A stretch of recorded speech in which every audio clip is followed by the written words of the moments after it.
배우 김영철은 다양한 연기력을 보여주며 원로 영화 배우로 입지를 탄탄하게 다졌습니다. 김영철 나이는 1953년 2월 25일생입니다. 김영철은 어린 시절 집안도 상당히 좋고 부잣집에서 태어났다고 합니다. 그런데 아버지 사업이 갑자기 망하면서 어렵게 지냈지요. 이후 김영철은 아버지를 대신하여 미싱사, 고기장사, 당구장, 잡화점 등 안 해본 일이 없었다고 합니다. 김영철은 싸움도 참 잘하기로 소문이 났었는데요. 과거 학창시절에는 온갖 나쁜 짓은 다 하고 다녔다고 합니다. 그러다가 김영철은 연극에 푹 빠지게 됩니다. 처음에는 학교 수업을 빠지고 극단을 드나들다가 결국에는 대학을 중퇴하고 연극배우로 나서게 되었다. 처음 심부름하고 포스터를 붙이는 일부터 시작했다. 그런데 선배들이 연극 연습을 마치고 난로가에 앉아서 소주를 한잔하며 예술과 인생을 논하는 것이 너무나 멋있었다. 김영철 아내 이문희는 1959년생입니다. 1978년 미스 롯데 선발대회 선으로 연예계에 데뷔를 했으며 TBC 공채 탤런트로 데뷔를 했지요. 김영철, 이문희는 같은 작품을 하면서 만나게 됩니다. 그러다가 김영철이 적극적으로 이문희에게 어필을 했고 결국 1982년 김영철과 이문희는 결혼을 하게 됩니다. 그리고 자녀 2명을 낳게 되지요. 이문희는 남편의 불같은 성격을 잘 알기 때문에 그 사람이 화가 났을 때는 제가 잠시 참아요. 남편 역시 화가 많이 났을 때는 그냥 밖에 나가서 화를 한번 삼키고 들어오기 때문에 부부싸움이 제대로 날 수는 없어요. 그런데 결혼 이후 이문희가 여배우를 은퇴하고 가정주부가 되면서 이문희 김영철 불화설이 시중에 떠돌기도 하는데 이는 본인이 원했기 때문이었습니다.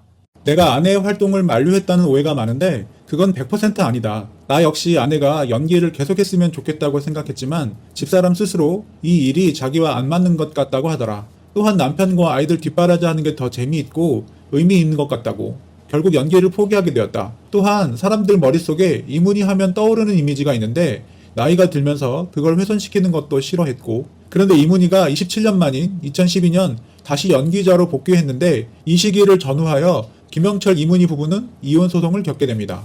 김영철은 아내의 이혼 요구는 내 생활에 대한 불만 때문이었다. 내가 집을 자주 비우고 술자리가 많다 보니 아내가 내 생활을 올바르게 보지 못했다. 마침내는 아내가 나에 대한 믿음을 완전히 잃게 되었다. 아내에게 내 마음을 활짝 열고 보여줄 수 있었으면 좋겠다. 커다란 오해는 사람을 죽이고 살리지 않는다. 오히려 작은 오해가 사람을 죽이는 거다. 2009년 김영철 아내 이문희는 김영철을 상대로 위자료 및 재산분할 소송을 걸었고 1년간 법정 다툼으로 이어지게 됩니다. 그런데 김영철의 이혼 소송은 아내가 김영철의 불륜을 의심하고 낸 것이라고 하지요. 김영철이 불륜을 했는지 하지 않았는지에 대해서는 정확하게 알려지지 않았습니다.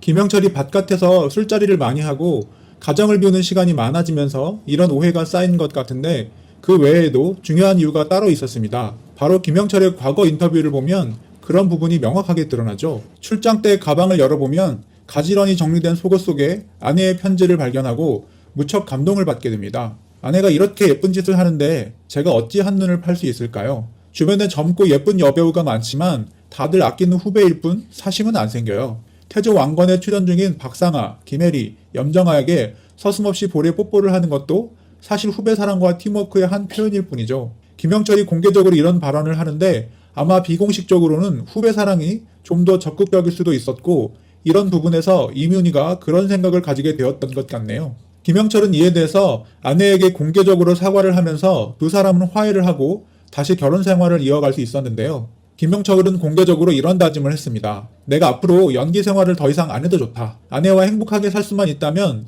더 이상 바라는 게 없다. 아내가 나를 믿게끔 무슨 방법도 불사할 것이다. 내 인생의 모든 기준은 이문이다. 내가 잘못을 많이 했다. 나에게 해준 것을 생각하면 내가 너무 많은 것을 받았다. 앞으로 나를 용서해준다면 내가 최선을 다해 내 자신에게 그리고 이문희에게 부끄럽지 않은 인생을 살겠다. 김영철이 이혼 소송을 왜 겪게 되었는지 자세한 내용은 부부 두 사람만 알고 있지 않을까 생각됩니다. 무척 민감한 사항이기 때문이지요.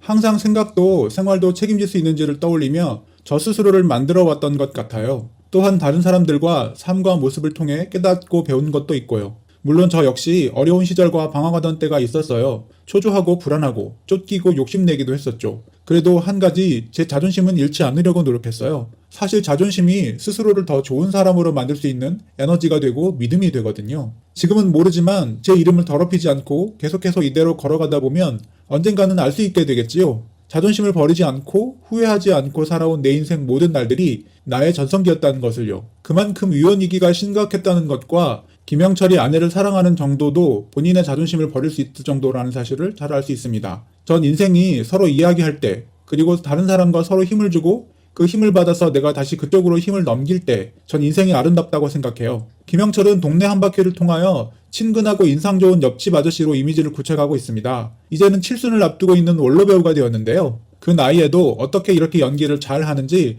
참으로 대단하게 느껴지는 것 같습니다. 김영철이 앞으로도 좋은 연기를 많이 보여주길 기대해 봅니다.